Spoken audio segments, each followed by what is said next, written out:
하나님 말씀 구약성경 501쪽 사무엘하 22장 17절 말씀.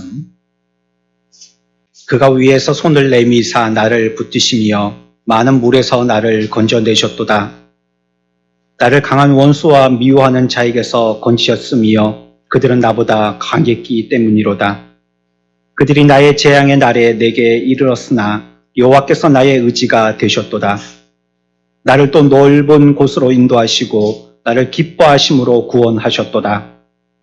여호와께서 내 공의를 따라 상 주시며 내 손의 깨끗함을 따라 갚으셨으니 이는 내가 여호와의 도를 지키고 악을 행함으로 내 하나님을 떠나지 아니하였으며 그의 모든 법도를 내 앞에 두고 그의 규례를 버리지 아니하였음이로다.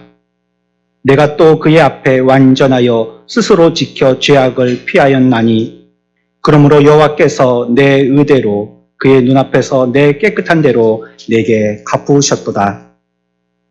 자비한 자에게는 주의 자비하심을 나타내시며 완전한 자에게는 주의 완전하심을 보이시며 깨끗한 자에게는 주의 깨끗하심을 보이시며 사악한 자에게는 주의 거스르심을 보이시리이다.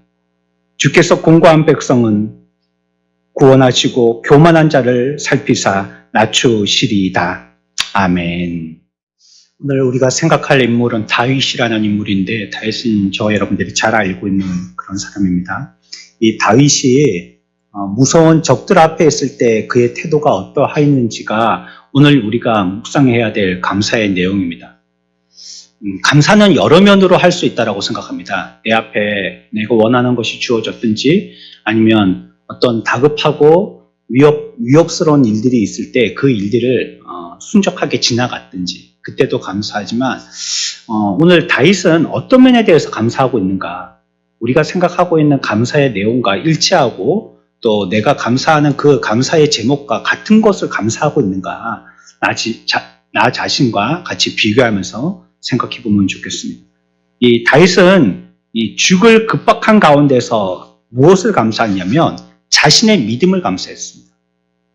우리 같이 해봅시다. 자신의 믿음. 여러 가지가 감사할 수 있겠지만요. 그가 주목했던 것은요. 자기의 믿음입니다. 위협 가운데서도 자기의 믿음이 흔들리지 아니한 것을 감사했어요. 그랬으니 그의 대상은 물론 이 일에 대하여서 내게 힘을 주신 하나님께 집중한 것이지만 사실은 자기의 믿음에 집중한 거예요. 우리 주변을 본 것도 아니고요. 내게 주어진 상황을 본 것도 아닙니다. 자기의 믿음, 여기에 집중하고 이것이 그의 감사 제목이었습니다.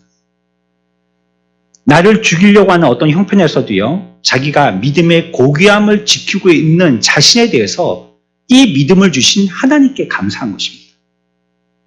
우리가 오늘날 감사하지 못하는 이유들은 뭘까요? 대부분 상황을 보고 형편을 보기 때문입니다. 여러분들은 무엇을 받았기 때문에 그것 때문에 감사하다라고 생각하기 때문이에요. 그러나 그건 신앙적인 태도는 아닙니다. 우리는 무엇을 받아서 내게 무슨 여건을 허락해 주셔서 감사하는 사람들이 아닙니다. 그건 세상 사람들이 하는 거예요. 병 낫게 해주셔서, 시험 합격하게 해주셔서, 내가 원하는 어디 회사에 입사하게 해주셔서, 그래서 또 우리 아이가 잘 되게 해주셔서, 우리 남편이 잘 되게 해주셔서, 우리 아내가 잘 되게 해주셔서, 내가 그렇게 바라던 집이 당첨되게 해주셔서, 이렇게 내게 뭔가 주어지면 우리는 그것 갖고 일반적으로 감사의 제목을 삼습니다. 그러나 성경에서 다윗이 얘기하는 감사는 그런 내용과는 좀 거리가 있는 감사입니다. 아무것도 없는 가운데서도 오히려 지금 다윗이 처한 상황은 그의 원수들과 적들로부터 계속 위협과 공격을 받고 있는 그런 상황이거든요.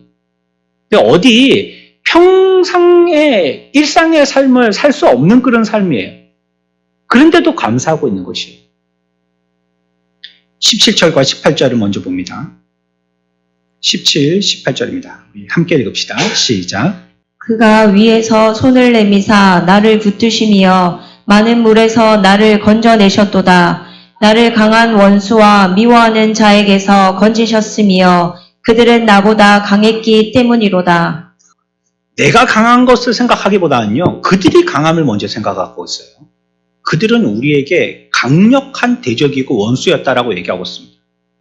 그렇지만 우리 하나님은 선하신 하나님이시고 신실하신 하나님이시고 충분하신 하나님이시고 권능의 하나님이심을 다했은 감사하고 있어요. 원수가 강하지만 우리 하나님은 어때요? 더 강한 분이시다라고 생각하는 겁니다.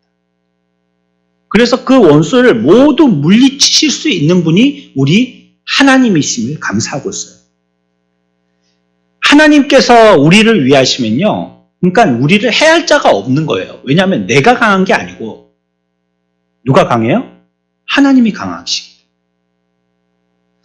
얼마 전에 제가 교회에서 이렇게 제가 이제 정오에 기도 시간이 있는데 기도를 하고 이제 올라갈 때 그냥 이유 없이 창밖에 보고 싶어서 창밖을 보다가 여기 보면 개천가에 산책하시는 분들이 많거든요. 근데 보니까 요즘은 뭐 반려견들 많이 키우고 계시니까요. 강아지하고 산책을 나온 분이 계시더라고요. 근데 보통은 보면 강아지가 앞서가고요. 주인이 목줄을 잡고 뒤에 따라가죠. 어떤 놈은 막 빨리 뛰어가려고 목줄을 갖다가 당겨가면서 주인이 이렇게 컨트롤하고 그런 강아지도 있고, 어떤 강아지는 주인 옆에 딱 발 맞춰가지고 한 발 뛸 때마다 이렇게 자꾸 힐끔힐끔 주인의 얼굴을 보면서 그 보폭을 맞춰가는 그런 강아지도 있고, 어떤 강아지는 막 냄새 맡는다고 뒤에서 지 혼자 논다고 주인이 끌을 때 줄을 당겨도 안 따라오려고 막 지 혼자 나 여기서 조금 더 놀 거예요 이런 강아지들도 있고, 강아지가 별 강아지들이 다 있더라고요. 근데 제가 그때 봤던 강아지는 좀 특이한 강아지인데, 골든 리트리버 있잖아요. 털 북실북실한 온순한 개, 안내견으로도 많이 쓰는 그런 시각장애인들에게 많이 활용되는 그런 강아지인데, 그 강아지가 뒤에 딱 있는데 목줄을 안 묶은 거예요. 요즘은 다 공원에서 산책할 때 목줄을 묶도록 돼 있잖아요. 그게 법으로 돼 있잖아요. 근데 이 강아지는 목줄을 안 묶고 뒤에 오는 거예요. 그리고 앞에 주인이요, 꼬부랑 할머니세요. 그 목줄을 안 하고요, 할머니가 앞에 가시는 거예요. 그 제가 볼 때 어떻게 보였냐면요, 주인이 강아지를 산책시키는 게 아니고요, 강아지가 주인을 돌보고 있는 것 같은 느낌이 드는 거예요. 뒤에 따라가면서 어디로 가나 보자. 강아지가 그 할머니예요. 어디로 가나 보자. 아, 일로 가면 안 될 텐데. 그러면서 터벅터벅 이렇게 주인을 보면서 그러니까 목줄이 없는 이유를 알겠더라고요. 우리는 사람이기 때문에 우리가 강하다라고 생각하지만 경우에 따라서는요, 내가 키우는 반려견이 나보다 더 강한 힘을 발휘할 때가 있습니다. 그래서 내가 위기에 처했을 때 나를 구해주기도 해요. 그때 그 산책의 모습은요, 마치 그런 것 같았어요. 우리 주인이 이제 힘도 없고 꼬부랑 할머니가 됐는데 어떻게 가다가 실족하지는 않은지, 한눈 팔고 가다가 신호등 불을 잘못 보고 그냥 무단히 건너다가 사고 나는 건 아닐지, 늘 가던 산책 코스가 있는데 뭐 잠시 다른 생각하느라고 다른 길로 빠진다고 내가 가야 할 길로 가지 않는 건 아닌지, 그 강아지가 주인을 돌보면서 가는 것 같은 그런 눈치더라고. 우리는 약할 수 있어요. 그리고 저와 여러분들은 약합니다. 말 한마디에도 상하는 존재들입니다. 저와 여러분들. 그리고 똑같은 단어를 써도 그 말하는 억양에 따라서도 상하기도 하는 존재들입니다. 너무 약합니다. 그러나 우리가 안심하고 감사할 수 있는 것은 하나님이 강하신 분이시기 때문이라. 이 다윗은 자기는 약하다는 것 때문에 실망하고 좌절하지 않았어요. 그건 당연한 거 아니에요. 그거는 우리가 태생적으로 날 때부터 엄마 뱃속에서 응애하고 날 때부터 먼 몸에다가 전신갑주 두르고 난 사람도 아니고, 뭐 IQ 200으로 난 사람들도 아니고, 그냥 혈혈단신 말 그대로 몸뚱아리 한 개만 갖고 났잖아요. 그 우리의 원 모습이잖아요. 그게 너무나도 약한 거잖아요. 다른 짐승들은 놓고도 낳아나면 새끼들이 지들이 알아가지고 삶을 개척해 나가지만, 사람들은 어른이 돌보지 않으면 뭐 이틀도 못 살고 죽잖아요. 사람은 어떻게 살 거예요? 낳았다고 다 사라지는 건 아니잖아요. 그게 우리의 존재의 본 모습이에요. 우리는 우리의 존재를 보고 너무 실망하지 마세요. 우리는 원래 그런 존재들이에요. 못해서 실망하고 또 뭐 이제 연세가 드시면 자꾸 까먹잖아요. 그렇죠? 애들 이름도 까먹고 애들 생일도 까먹고 남편 얼굴도 까먹고 자기의 옛날 얼굴도 까먹고 자꾸 까먹잖아요. 그러니까 뭐 머리에서 막 단어는 뺑뺑뺑뺑 도는데 입에 안 튀어나와가지고 내가 왜 이런 말을 했노 하면서 막 입술을 때리기도 하고 그러죠. 전혀 생각하는 다른 말이 툭툭 튀어나오고. 우리는 그런 존재들이고요. 아마 나이가 들면서 점점 더 그렇게 총명은 흐려져 갈 것입니다. 우리는 그런 존재들이에요. 그래서 내가 그런 걸 가지고 너무 좌절하지 마시고요. 그냥 지금 계절이 바뀌듯이 자연스러운 거라고 받아들이시면 돼요. 그러나 나의 약함에 변화되어지고 내가 볼 때 조금 서글픈 모습이 있지만 하나님은 변하지 아니하시고요. 그분은 강하신 분이시기 때문에 그분을 보고 우리의 삶을 통해서 찬양하고 감사하는 저와 여러분들이 됩시다. 집중을 어디에 하느냐, 어디에 초점을 맞추느냐 그게 중요한 겁니다. 무엇을 보고 감사하느냐 과연.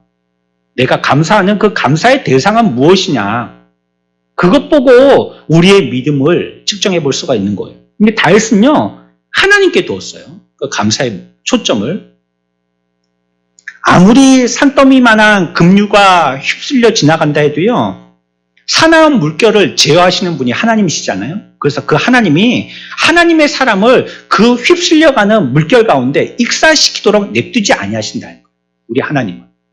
그 가운데서 건지시는 분이십니다. 그분은 말씀으로도 바람을 잔잔케 하시고 또 호우도 그치게 하시고 반대로 홍수가 내렸다가 그 홍수를 마르게 다 하시는 분이 하나님이시다라고 얘기하고 있는 것입니다. 19절 봅시다. 그들이 나의 재앙의 날에 내게 이르렀으나 여호와께서 나의 의지가 되셨도다. 아멘. 적들이요, 얼마나 악했는지요. 이 보통 적들을 지금 얘기하고 있는 게 아니에요. 이 원수들이 보통의 원수들을 얘기하고 있는 게 아니란 말이에요. 다윗이 본능적으로 위협이 가해지면 숨지 않겠어요? 여러분들도 눈앞으로 공이 날라와요. 그럼 어떻게 하겠어요? 움츠리겠죠? 손이 올라가든지 아니면 어디 이렇게 숨든지 땅이 흔들리든지 그러면 몸이 먼저 바닥으로 탁 엎드려지잖아요. 이게 자동이잖아요, 그게. 하늘로 뻘떡 뛰는 사람은 없잖아요. 이게 우리의 본능이잖아요. 그러니까 다윗도 그에게 위협이 가해졌을 때 본능적으로 내가 여기서 어떻게 하지 하고 숨었단 말이에요. 본능적으로 숨은 것이죠. 그런데 그때도요, 원수는 숨은 다윗을 쫓아가고 찾아가면서 그를 멸하려고까지 했어요. 그러니 이게 얼마나 무서운 거예요. 내가 어디 숨어서 숨 돌릴 시간이 있어야 되는데 숨 돌릴 시간 없어서 계속 쫓아오니까 말이에요. 이따만한 대형 견이 엉엉거리면서 막 시커먼 털을 막 날리면서 입에 침을 질질 흘리면서 막 눈이 세모꼴이 돼서 빛이 나갖고 나를 막 물려고 막 쫓아오는데 주인도 제어가 안 되고 막 쫓아오는데 내가 집에 들어가서 대문을 꽝 닫았는데 이 대문을 박차고 들어오는 거예요, 걔가. 현관을 닫았는데 현관문을 밀고 들어오는 거예요. 그러면 사람 기겁하겠죠. 뭐가 나를 방어장치가 앞에서 막아주면 그게 숨 돌릴 수 있는 기회가 되어줘야 되는데 그게 하나도 나에게 방어장치가 되지 못하고 그걸 깨부시고 계속 공격해 들어오면 그거 얼마나 두렵겠어요. 그 앞에서 좌지러지지 않겠어요? 지금 다윗이 그러고 있는 거예요. 숨으려고 해도요, 적들이 온갖 방법을 동원해가지고요, 계속 다윗을 옥죄하고 있는 것입니다. 사무엘상 23장 7절 이하에 보면 찾지는 않겠습니다. 그일라 사람들이요, 그를 사울에게 넘겨주었다 이렇게 표현하고 있습니다. 숨어 있는 다윗을 말이에요. 그러니까 온 천지가 CCTV인 거예요. 사울의 CCTV. 그래서 가는 데마다 숨으려고 하면 그일라 사람들이 잡아주고, 사무엘상 26장 1절 이하에는요, 10이라는 사람들이 있는데 그 사람들이 사울에게 다윗이 여기 숨었다라고 위치를 고발합니다. 그걸 또 들키게 되는 거예요. 어디에 숨을 군형이 없는 거예요. 온데 다 사람들이 다윗 잡겠다고. 한 사람만 나의 대적이 되어서 나를 공격하려 해도 내가 두 다리 뻗고 못 잘 텐데 그 한 사람이 아니고요. 온 나라의 온 군대가 뺑 둘러서 나를 갖다가 죽이겠다고 전부 다 혈안이 되었으니 다윗이 얼마나 위협적이었겠어요. 그래서 하나님께서 빨리 여기에 직접적으로 개입하셔서 보호해 주시지 아니하시면 이 다윗이 생명이 끊길 위험에 처해 있었습니다. 우리 19절을 갖다가 다시 한번 읽어보는데요. 여기에 가운데 어디 빈칸이 한 군데가 있습니다. 여러분들이 한번 찾아보면서 19절을 여기 지금 뭐 인쇄에는 안 나와 있지만요. 여기에 9절 가운데 내용상 어디 빈칸이 한 군데가 있어요. 여기 한번 찾아보도록 19절을 다시 한번 읽겠습니다. 시작. 그들이 나의 재앙의 날에 내게 이르렀으나 여호와께서 나의 의지가 되셨도다. 아멘. 금방 우리가 읽을 때 한 군데 끊어 읽었죠. 여러분들 그렇게 끊어 읽으셨잖아요. 맥락을 끊으셨어요. 어디에서 끊으셨어요? 재앙의 날에 내게 이르렀으나 하고 끊으셨단 말이에요. 뒤에는 뭐라고 읽었어요? 여호와께서 나의 의지가 되셨도다. 그러면 그 가운데 어떤 단어가 빠졌을까요? 재앙의 날에 내게 이르렀으나 그 원수들 얘기합니다. 그러나 여호와께서 나의 의지가 되셨도다. 여기에 빠진 말은요. 그러나라는 말입니다. 여기 굳이 내용으로 보면 단어를 써도 되고 안 써도 되니까 생략한 겁니다. 그러나 정확히 하려면요. 이 가운데에 이 줄과 줄 행간 사이에 들어간 단어를 찾아야 되는데 그게 뭐냐면 그러나라는 단어입니다. 그러나. 그러니까 그들이 그와 같이 나를 잡으려고 어디든지 쫓아다니면서 고발자가 생기고 직접 잡아다가 넘겨주기도 하고 두 다리 뻗고 자지 못하도록 늘 나를 위협스럽게 쫓아오지만 그러나 어떻게 했다고요? 여호와께서 나의 의지가 되셨어요. 그래서 내가 보호됐다는 것입니다. 여호와께서 나를 지원하시고 그분에게 의지하여서 쉼을 얻게 하여 주셨다라고 고백하고 있는 것이 19절입니다. 그래서요, 이제 20절을 읽습니다. 읽겠습니다. 나를 또 넓은 곳으로 인도하시고 나를 기뻐하심으로 구원하셨도다. 아멘. 하나님은요, 하나님의 일을 하실 때요, 중간에 포기하지 아니하시고요, 하나님의 일의 계획을 시작했으면 끝까지 하시는 분이십니다. 그 계획이 중간에 포기되지 않아요. 그래서 우리들의 신앙은요, 여러분들이 간혹 가다가 달리기를 운동을 하다가 계속 끝까지 잘 달릴 수 없잖아요. 쉬잖아요. 운동을 하다가도 보면 뭐 근육 운동 같은 것도 하다 보면 운동을 하는 사람들이 한참 서 있는 경우들을 본단 말이에요. 운동하러 와서 왜 저렇게 서 있어? 하지만 저 사람들이 서 있는 게 아니고요. 잠시 휴식하는 겁니다. 계속 안 쉬고 1시간 동안 운동할 수는 없으니까 한 5분이나 자기가 해야 될 운동에 몇 세트를 하고 나면 다음 세트를 하기 전에 휴식을 취하는 거예요. 그래야지 다음 운동에 또 열심으로 취할 수 있거든요. 잠시 쉬고 있는 거예요. 그것처럼 하나님은요, 우리들을 이 일을 하게 할 때요, 뭐 한 번 그분이 계획하셨다 하면 그 한 번의 계획을요, 이미 한 번의 계획하실 때 벌써 끝까지의 계획까지 그 한 번의 계획 속에 다 들어있는 겁니다. 포기하지 않으셔요. 중간에 쉬시지 않으신단 말이에요. 계속 일하셔요. 그래서 적들을 물리치셔서 우리를 보호하신다며요. 우리에게 이제 적들을 물리셨으니까 내가 너 도와줄 일은 끝났다 하고 다시 철군하시거나 물러가시지 않고요. 그 다음에 포로된 우리들에게 자유까지 주시는 완벽한 일을 마무리 지으신다는 거예요. 요셉이 여러 해 동안 옥고를 치렀죠. 그러고 나서 요셉을요, 석방시켰어요. 그걸 끝냈느냐? 아니, 그렇게 억울한 여러 일생의 과정들을 통해 갖고 감옥까지 들어갔던 그 요셉이 감옥에서 이제 해방돼서 나왔어요. 석방됐단 말이에요. 그 하나님이 그렇게 하고 마느냐? 그렇게 하지 않으셨어요. 결국 하나님이 요셉을 어떻게 하게 하셨어요? 애굽의 총리가 되게 하셨단 말이에요. 그까지 하신다는 거예요. 그까지. 그냥 해방하고 끝이시는 게 아니라는 거예요. 또 다윗들이요, 아굴람굴에서 숨고 또 자기를 죽이려고 하는 많은 위협 가운데에서 피하고 있었지만 그냥 다윗을 숨는 자, 양치기 도망자로 끝내지 아니하시고 이 다윗을요, 결국은 뭐가 되게 하셨어요? 왕이 되게 하셨단 말이에요.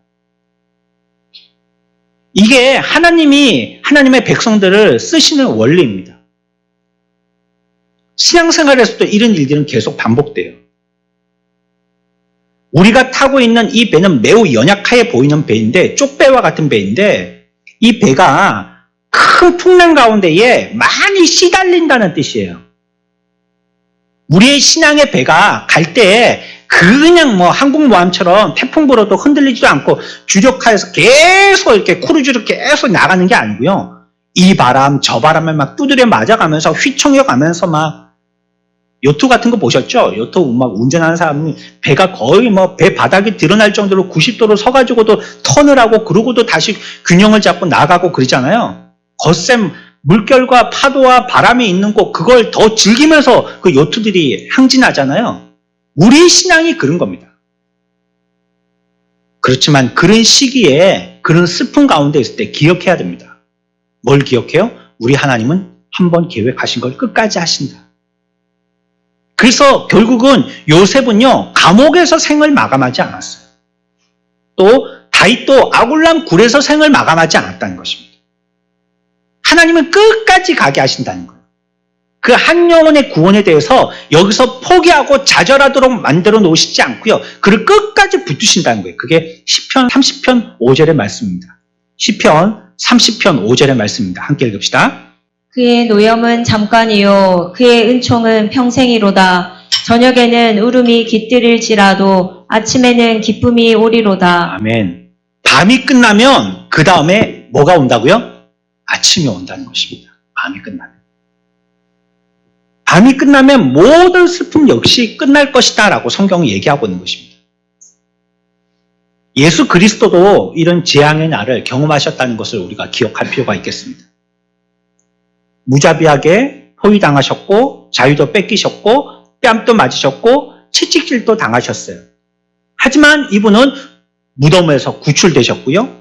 세상을 떠난 다음에 하나님의 우편에 앉아 계시다고 성경은 우리들에게 역설하고 있습니다. 분명히 그분은 죽음의 위험에 처했지만 다시 살아서 우리의 왕이 되어주고 계신다라고 성경은 얘기하고 있는 거예요. 그래서 우리의 삶도 그렇습니다. 어떤 역경과 어떤 환경에 처하든지 이것이 우리를 때리는 태풍이 될지는 몰라도 하나님의 구원은 이 태풍으로 인해서 내 배가 완전히 전복되도록은 하지 아니하신다는 거예요. 하지만 이것을 통하여서 우리를 새롭게 요셉을 감옥 가운데서 왕이 되게 다윗도 굴에서 왕궁으로 옮기게 하시는 것이 하나님의 방법인 거예요. 그게 신앙의 원리예요. 우리가 지금 감옥과 같거나 동굴과 같은 곳에 피해 숨어 있다 할지라도 이것이 하나님이 나를 구원해 주셨으니까 나는 뭐 내 할 바 다 했으니까 이제 네가 알아서 해 하고 하나님의 손뜻이는 우리의 신앙의 마지막 종착지가 아니라는 걸 아셔야 돼요. 다윗에게 하나님이 이런 하나님으로 나타나셨습니다. 그 하나님은 이와 같이 다윗의 기억 속에 기억되어진 하나님입니다. 어려운 가운데, 위기 가운데, 고난 가운데서도 늘 함께하여 주시고 늘 지켜주신 하나님, 나의 대적보다 더 강하신 하나님, 나의 위로가 되어주신 하나님, 나의 신앙에 우여곡절이 있어도 결코 나를 포기하지 않고 끝까지 정상까지 인도하신 하나님, 다윗에게는 그런 하나님으로 기억 속에 각인되었던 거예요. 그러나 이렇게 된 데는요, 다윗의 어떠함도 일익을 담당한 몫이 있습니다. 21절 읽습니다. 시작. 여호와께서 내 공의를 따라 상 주시며 내 손의 깨끗함을 따라 갚으셨으니. 아멘. 뭐라고 얘기하고 있습니까? 여호와께서 나의 무엇을 따라요? 나는 뭐 했다고요? 그러니까 지금까지 어떻게 살았어요? 공의롭게 산 것입니다. 공의롭게. 하나님의 말씀 따라 산 것이에요. 다윗은. 자기의 공평의 추는 무엇이냐면 하나님의 의로움으로 공평의 추를 삼았다는 뜻이에요. 내가 이런 상황, 저런 형편 때문에 막 기분이 이렇게 좋았다가 저렇게 나빴다가 막 이렇게 두려워서 떨었다가 이제 뭐 하나님을 부인하고 배교했다가 이런 것이 아니라 그의 신앙에 굳건한 추가 되었던 것은 하나님의 의로우심. 그것이 자기에게 공의가 되었다라고 얘기하고 있어요. 그 자기는 그 가운데서 공평한 힘을 얻고 살아온 것을 얘기하고 있습니다. 또 자기가 어떻게 되어서 하나님이 갚아주셨다고요? 내 손에 깨끗함을 따라서 갚아주셨다고. 그러니까 나의 삶이, 다윗의 삶이요, 하나님이 앞에서 이제 17절에서 20절까지 그런 하나님으로 나타나셨던 것은 다윗이 정정당당하게 하나님 앞에서 고백할 수 있었던 것은 나는 공의로웠고 나는 손이 깨끗하였기 때문이라고 얘기하고 있습니다. 적들에게요, 그 적이 적의를 일으킬 만한 어떤 행동을 다윗이 한 적은 없거든요. 부당하게 하지도 않았습니다. 적들이 다윗을 죽여도 당연하다, 개인적으로라도 내가 원수를 갖다가 다윗으로 삼아도 정당하다라고 얘기할 만한 이유거리가 아무것도 없었다는 말이에요. 다윗과 골리앗이 싸울 때도요, 형들이 괜히 다윗을 뭐라고 합니다. 뭐라고 합니까? 아니, 조그만 게 어디 형들 전쟁하는데 와가지고 이렇게 까불까불거리고 빨리 네 도시락에 챙겨서 빨리 집으로 가라고 이러고 형들이 그 동생을 갖다가 내쫓지 않습니까? 네가 여기를 갖다가 그림 그리고 애들하고 노는 그런 게임장이나 아니면 놀이터로 아냐고, 빨리 돌아가라고. 지금 이 우락부락한 이런 어른들이 총칼 들고 전부 다 서가지고 피 흘리고 잔인하게 죽이고 죽고 하는 이 처참한 그런 전장인데 여기에 어디 애들이 와가지고 그래 장난치고 그러려고 왔냐고. 이 야단을 치지 않습니까? 이 괜히 욕을 들은 거거든요. 다윗이 욕 들을 만한 일을 한 것도 없는데 괜히 욕 들었지 않습니까? 전혀 형들을 미워한 적도 없고 형들을 비난한 적도 없어요. 근데 형들이 괜히 자기 동생 다윗이 왔을 때 그렇게 한 것입니다. 사울에 대해서도 왕자를 탐했거나 사울을 미워하고 증오했다는 표현을 어디에도 찾아볼 수가 없습니다. 근데 사울은요, 다윗이 그렇게 죽이고 싶은 거예요. 아니, 그냥 다윗만 죽이면 그냥 두 다리 쭉 뻗고 아무 걱정 없이 그냥 편하게 잘 수 있을 것 같은 그런 기분인 거예요. 그래서 자기의 온 힘을요, 다윗 죽이는데 총동원해서 에너지를, 그 초점을 거기다 맞추지 않습니까? 빌립보서 3장에서는요, 바울이 하나님 앞에 자기가 용납되어진 이유들을 밝히고요, 디모데후서 4장에 가서는 자기는 사역자로서 그저 충성했을 뿐이라고 얘기하고 있어요. 다른 건 없는 거예요. 다윗도 시편 51편에서는요, 자기가 하나님의 용서를 구하는 근거에 대해서 얘기하고 있거든요.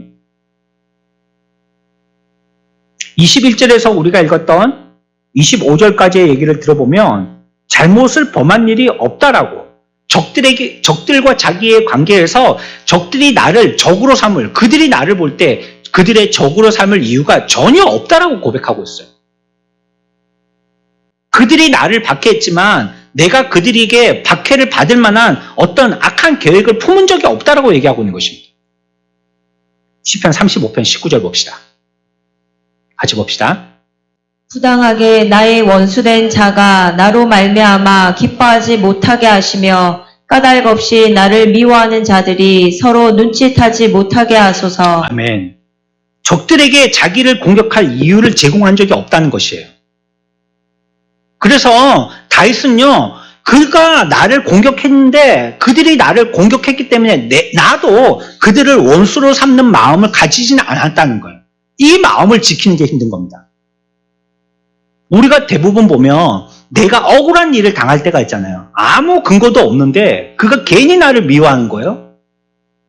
내가 생각해 볼 때는 하나님의 공의를 가지고 판단해 봐도 그 저울주에서 전혀 기울어짐이 없는데 나를 괜히 사람들에게 이상한 소문을 내고 저 사람 미운 사람이라고, 저 사람 꿍꿍이가 있다고, 누가 어떻게 본다라고 막 말을 퍼뜨리고 막 그러는 거예요. 내가 억울하잖아요. 그래서 우리가 하는 실수와 죄가 뭐냐면, 그래서 내가 충동받아서 나도 미워하는 거예요. 그러면 함정에 걸려드는 거예요, 그 사람은. 낚싯바늘을 물고기가 그냥 무단히 뭅니까? 아니잖아요. 앞에서 깔짝깔짝 거리니까 문단 말이에요. 깔짝깔짝 거리니까. 걸려있는 지렁이가 살겠다고 막 꿈틀꿈틀 거리니까 물고기가 그거 보고 덥석 무는 거란 말이에요.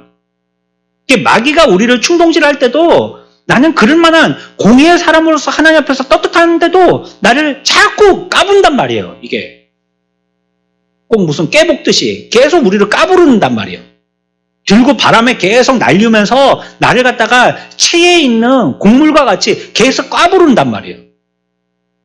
이때 딱 넘어가면 안 되는 거예요. 다윗은 그런 거 안 했다는 거예요. 내 원수가 나를 아무리 공격하고 비난하고 아무리 생각해봐도 하나님의 공의 앞에 내가 잘못한 것이 없는데 그들이 나를 원수 삼았지만 나는 그들에 대해서 어떤 복수심이나 어떤 적대감도 품지 않았다는 것이에요. 그걸 감사하고 있습니다. 다윗은. 내가 악에 충동받지 않은 거예요. 나를 미워하는 자들을 내가 미워하지 않은 거예요. 나를 원수 삼아서 나를 공격하는 자들에 대해서 나도 대적하지 않은 거예요. 젊었을 때는 자기의 체신, 위신, 자기의 품위 이런 걸 찾지만 좀 나이가 들어가다 보면 자꾸 이제는 그런 힘보다도 뭔가 자꾸 드러낼 수 있는 뭐 해도 되겠다는 생각을 가지고 그대로 표현하기가 쉽단 말이에요. 우리가 지난주에 배웠잖아요. 우리 그리스도는요, 그리스도인의 품위를 지켜야 됩니다. 성도는요, 성도의 품위를 지켜야 되는 거예요. 언제? 죽을 때까지도. 품위 있는 죽음이어야지 돼요. 그런 여러 시험과 격동 앞에서 내가 거기에 까부르는 그런 곡물과 같이 거기에 같이 반응하면 안 되는 거예요. 그 가운데서 우리들은 믿음을 지켜야 됩니다. 같이 미워하지 않고, 같이 원수 삼지 않고, 같이 욕하지 않고, 같이 손가락질하지 않고, 자기가 나의 약점을 파헤쳐서 아픈 데를 자꾸 찔러서 나도 그 약점을 갖다가 파헤치라고 자꾸 연구하고 공부하지 않고, 저놈을 어떻게 공격하지 싶어가지고 가만히 있는 동안에 공격받는 것이 너무 괘씸해가지고 그 사람의 공격의 대상에 대해서 계속 연구하고 저 사람 또 어떻게 내가 공격해서 치명타를 입히지 이런 거 생각하지 않고 그때도 마음을 지켰던 거예요. 그 마음을 가다듬고 평정심을 유지하고요. 그의 신앙에 전혀 지장을 받지 않은 거예요. 어떤 부분에서도 영향을 받아서 자기의 신앙이 조금 또 한 1mm라도 고개를 숙이고 뒤처지지 않은 거예요. 이 다윗은요, 이걸 감사하고 있습니다. 이걸. 우리에게 주어지는 상황 같은 건요, 이랬다 저랬다 얼마든지 변할 수 있는 겁니다. 세상만사 세옹지마라는 말이 있잖아요. 좋았던 일이 안 좋아지고 안 좋았던 일들이 괜히 더 좋아지고 그런 겁니다. 아이고 우리는 돈이 없어갖고 이 산 위로 밀려 올라와서 이런 데서 사네. 찢어지게 못 사는 산동네. 아니 그런데 거기가 그냥 스카이라운지가 된 거예요. 막 개발이 되는 바람에. 돈방석에 앉는 거죠. 요즘은 어디가 좋은 땅입니까? 전망 좋은데. 커피숍도 보십시오. 시설이야 전부 다 삐걱번쩍하게 다 똑같이 해놨고 사람들이 어디 몰립니까? 전망 좋은데. 바다가 탁 보인다든지 산이 쫙 보인다든지 절벽 끝에서 밑에가 쫙 보인다든지 산새가 우거져갖고 막 새들이 날아다니고 막 구름 막 그 바위 이런 게 쫙 잘 보이는데 이런 데가 사람들이 많이 끓는 데란 말이에요.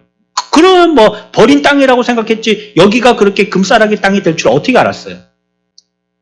그래 우리가 그런 때에도요 원망하고 불평하고 나를 원수 삼으려고 하는 사람에게 내가 대적하고 같이 반응하고 같이 멱살잡이하고 세상 법에도요, 나에게 폭력을 행사했다고 나도 폭력을 행사하면요, 나중에는 같이 처벌받습니다. 그때 어떻게 해야 돼요?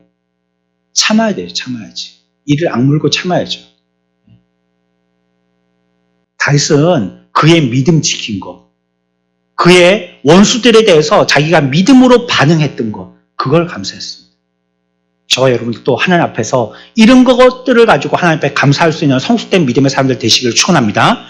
하나님이 나에게 이 믿음을 갖게 하시고 이것을 보게 하시고 이렇게 판단하게 하시고 이렇게 인정하게 하시고 그리고 그것이 더 귀함을 알게 하신 그 하나님께 감사하고 있는 것입니다. 사울에게 박해받았습니다. 하지만 사울의 무리들이 나를 공격해 오려고 할 때 그 무리에게 전혀 해를 주려고 하지 않았어요. 얼마든지 다윗도요. 사울을 죽일 수 있는 기회가 있었어요? 없었어요? 있었거든요. 없었던 게 아니에요. 그러나 자기를 공격했다고 다윗도 같이 공격하지 않았어요.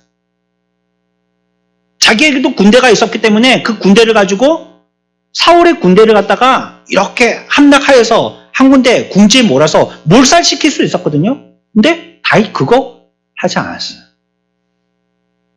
오히려 그들에게 그냥 질투당하고 또 배신당하고 배은망덕한 자라고 사람들한테 이상한 소문 듣게 하고 이렇게 피해는 보실지언정 자기는 똑같이 그렇게 한 게 아닙니다.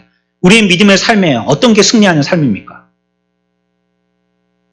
저 사람이 나를 때렸다고 나도 사람들 많은 데에서 한 방 때려서 눕혀가지고 교회 가운데 야 김 집사는 주먹 펀치가 대단하더라. 사람들한테 이렇게 해서 인정받을 수 있을까요? 야 저 사람은 그렇게 욕하더니 오지게 욕 당하네. 저 사람 그 말하는 게 똑똑 떨어지게 아주 저 사람은 그냥 비수를 꽂고만 말 잘하네. 그렇게 해서 그렇게 인정받을까요? 야무지게 패주네. 야 진짜. 와, 그 사람 예전에 그렇게 억울하게 공격당하더니 요번에 진짜 한번 맞춤을 보여주구만. 대단한 파워를 갖고 있네. 이렇게 인정받을까요? 믿는 자에게 힘과 에너지는 그런 것이 아닙니다. 우리에게 힘은 그런 것이 아니에요. 우리는 오히려요, 예수님처럼 추해지고 약해지고 연약한 가운데서도 우리의 믿음을 잃지 않은 가운데서 참된 힘이 발휘되어지는 것. 그때 우리의 믿음을 지키는 것. 이것이 우리의 진정한 힘이에요. 사도행전 24장 16절 같이 읽습니다. 이것으로 말미암아 나도 하나님과 사람에 대하여 항상 양심에 거리낌이 없기를 힘쓰나이다. 아멘. 누구 앞에서도 그러냐면 당연하게 1번은 하나님 앞에서. 이걸로 끝나느냐? 그걸로 끝나면 안 된다는 거예요. 두 번째는 누구 앞에서? 사람 앞에서도. 어디에 거리낌이 있으면 안 돼요? 양심에 거리낌이 있으면 안 돼요. 믿는 사람이 신앙이란 명목을 가지고 모든 것을 믿음으로 한다라고 생각하면서 다 양심도 파선한 배와 같이 져버리고 아무렇게나 행동하기도 하는데 그러면 안 된다는 거예요.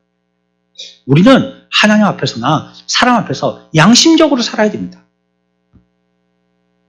하나님은 하나님의 은혜로서 하나님의 섭리를 가지고 모든 것을 다루십니다.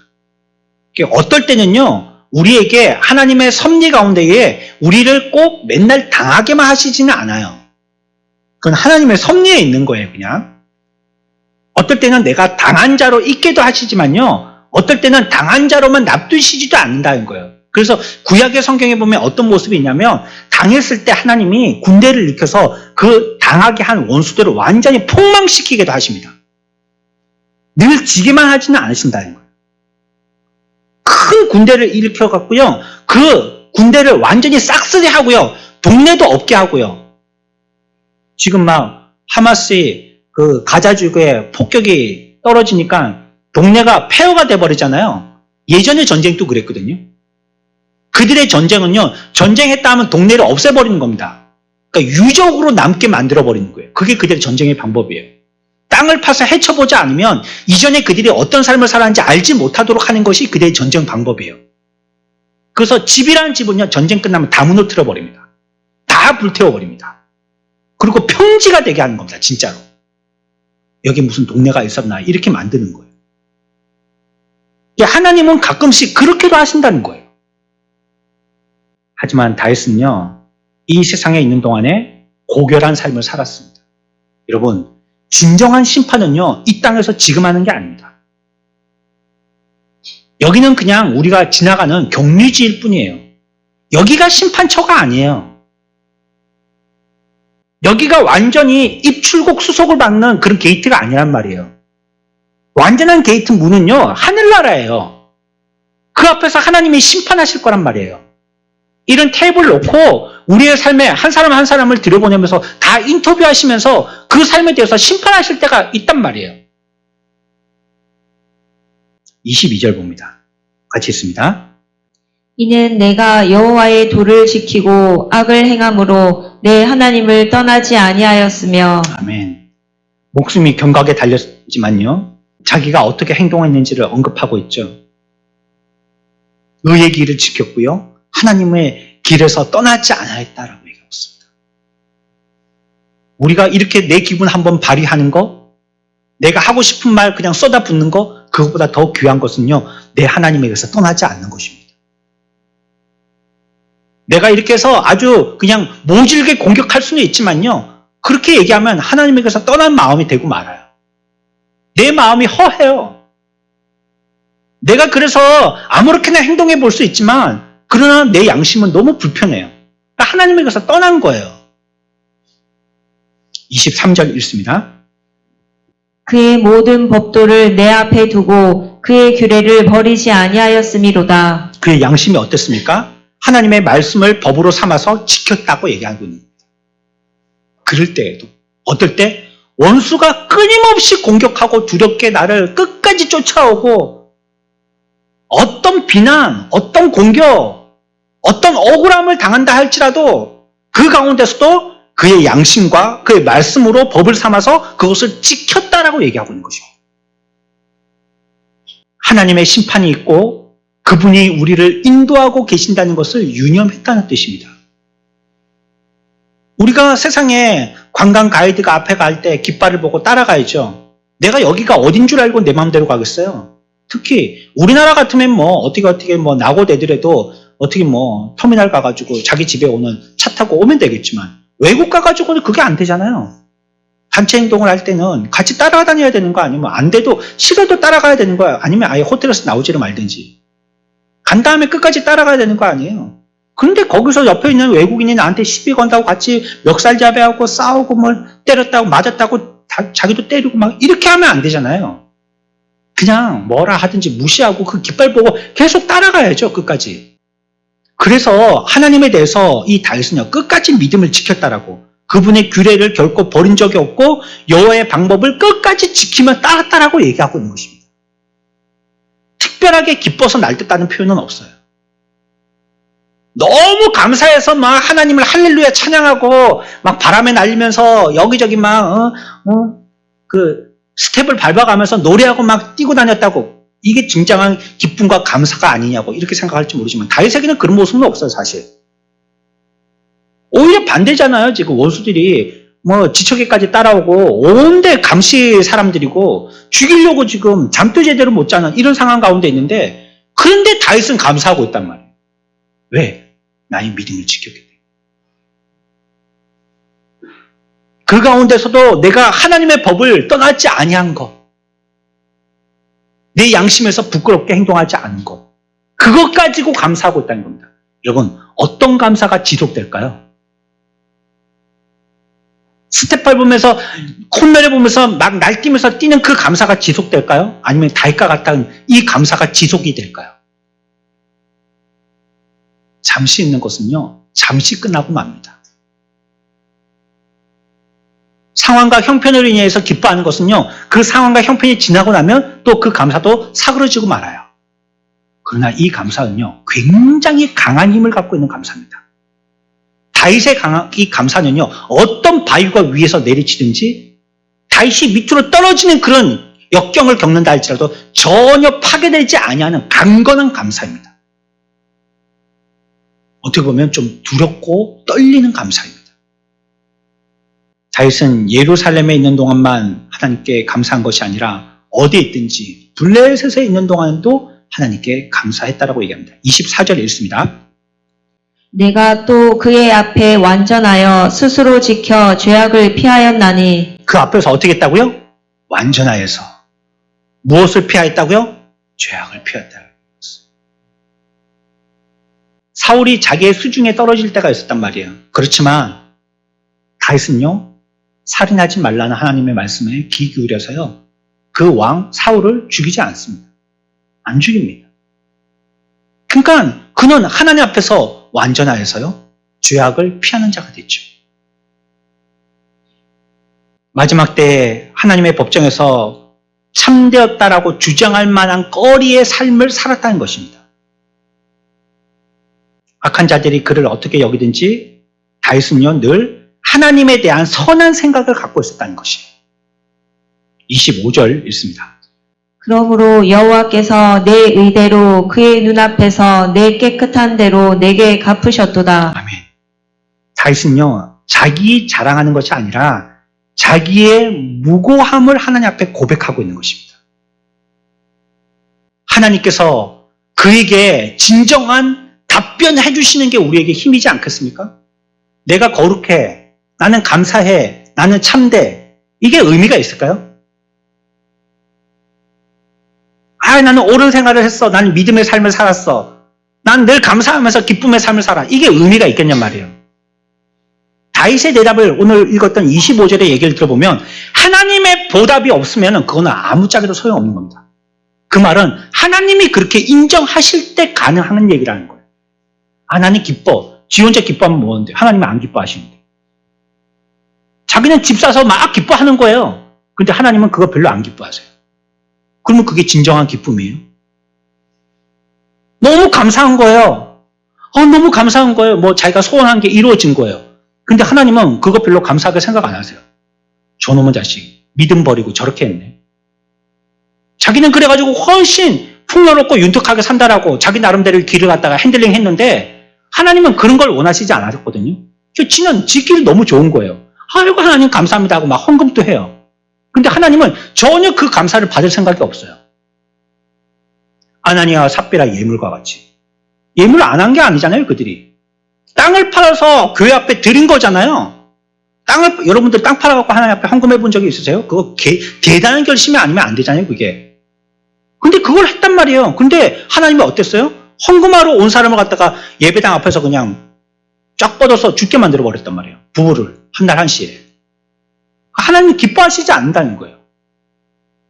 나는 늘 평안해. 나는 늘 뭐 행복해. 자기 혼자 행복하면 뭐야? 하나님이 그걸 행복하게 여기지 않으신대. 너는 하나님 없어도 행복하구나. 내가 너를 지지해 주지 않아도 너 혼자 기뻐하구나. 너는 그런 거 가지고 즐거움을 삼구나. 하나님의 등 돌리고 계시면 그게 무슨 의미가 있냔 말이에요. 근데 오늘 다윗은 그렇게 하지 않았다는 겁니다. 다윗의 초점은요, 계속 하나님의 눈치를 보고 있는 거예요. 하나님이 나를 어떻게 생각하시나? 하나님의 내 모습을 지지해 주실까? 내가 기뻐하는 걸 하나님도 기뻐하실까? 내가 근심하는 걸 하나님도 근심하실까? 내가 즐거워하는 거 하나님도 즐거워하실까? 이런 부분에서 자기의 마음이 하나님의 지지를 받는 걸 감사했다 이 뜻입니다. 내가 하나님의 지지를 받는다는 게 하나님께 감사한 거예요. 그래서 알거지가 되어서요, 손에 돈이 한 푼도 없고요, 누더기를 걸치고 있고 남의 집 처마 밑에서 비를 피하는 그런 삶을 살다 할지라도 하나님의 지지를 받는다면요, 그러면 거기서 감사하는 겁니다. 우리의 신앙이 그런 신앙이 되어지기를 축원합니다. 이게 진짜 감사예요. 집 사서 땅 사서 감사하는 게 아니고요. 이 감사는요, 천국까지도 갖고 갑니다.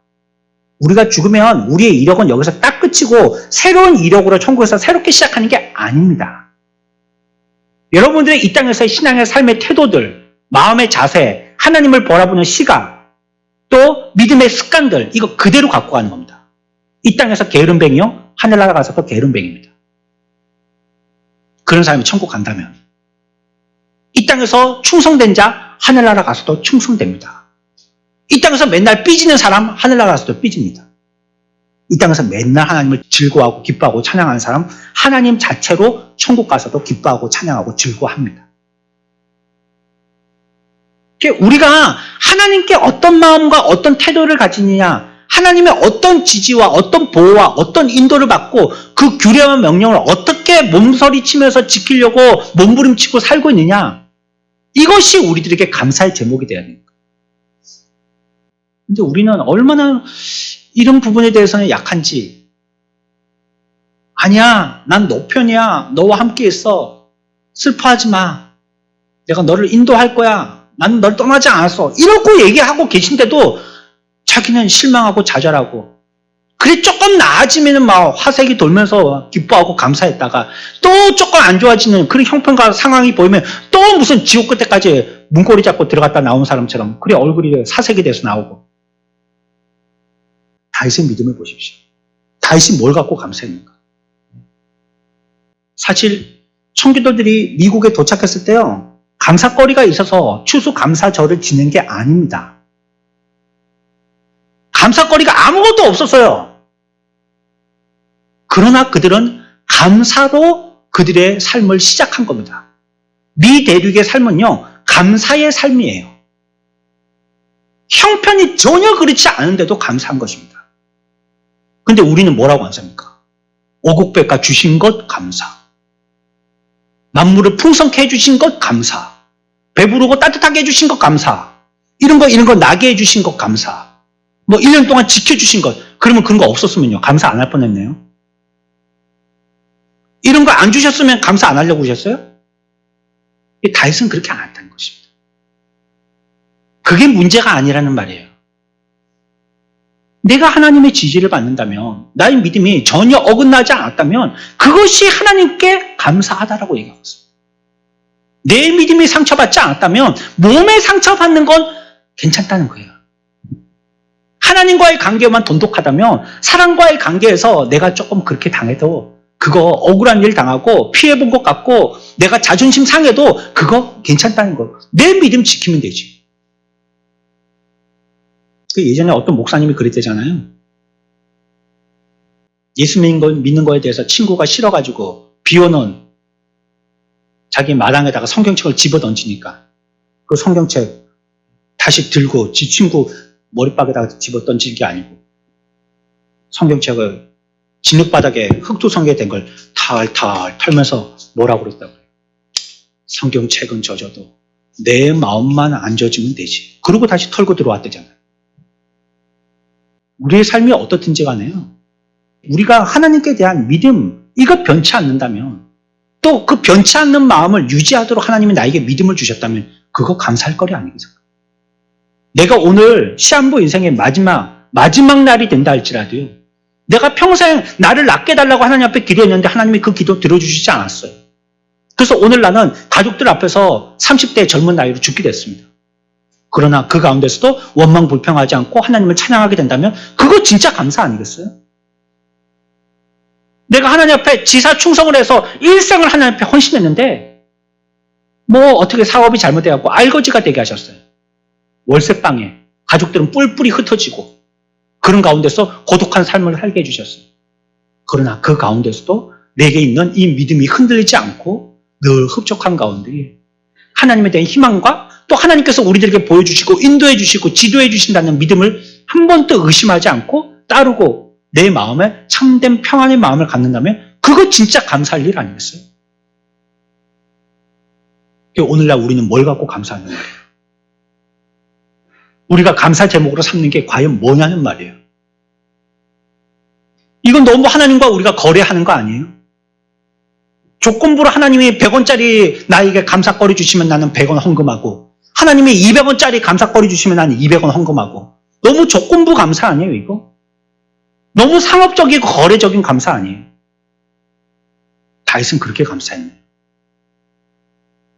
26절과 28절까지만 읽고 마칩니다. 같이 읽습니다. 시작. 자비한 자에게는 주의 자비하심을 나타내시며 완전한 자에게는 주의 완전하심을 보이시며 깨끗한 자에게는 주의 깨끗하심을 보이시며 사악한 자에게는 주의 거스르심을 보이시리이다. 아멘. 우리가 하나님 앞에서 이와 같이 하나님의 크신 은혜를 받고 여러분들은 그 은혜를 잘 기억하십시오. 마음에 잘 새겨놓으십시오. 여러분들의 마음의 비석에 그 말 한마디도 빼놓지 않고 오스란히 세워놓으십시오. 아로 새겨놓으십시오. 그리고는 그 말씀이 어떤 바람에도 지워지지 아니하듯이 굳게 품고 어떤 일들이 있더라도 그 가운데서 다윗과 같이 믿음을 지키면서 감사하는 자가 되어야 돼요. 그게 우리의 감사거리예요. 오늘도 우리에게 풍성하지 않은 것 감사, 아픈 것 감사, 자녀가 나보다 먼저 앞서간 것 감사, 우리 남편 사업 망한 것 감사, 내가 희망하는 대로 잘 안 된 것 감사. 그러나 우리의 삶 가운데 내 믿음이 잃지 아니하고 끝까지 인도 보호하여 주신 것, 이것에 대해서 끝까지 우리의 감사를 잃지 않는 믿음의 저와 여러분들의 삶이 되어지시기를 축원합니다.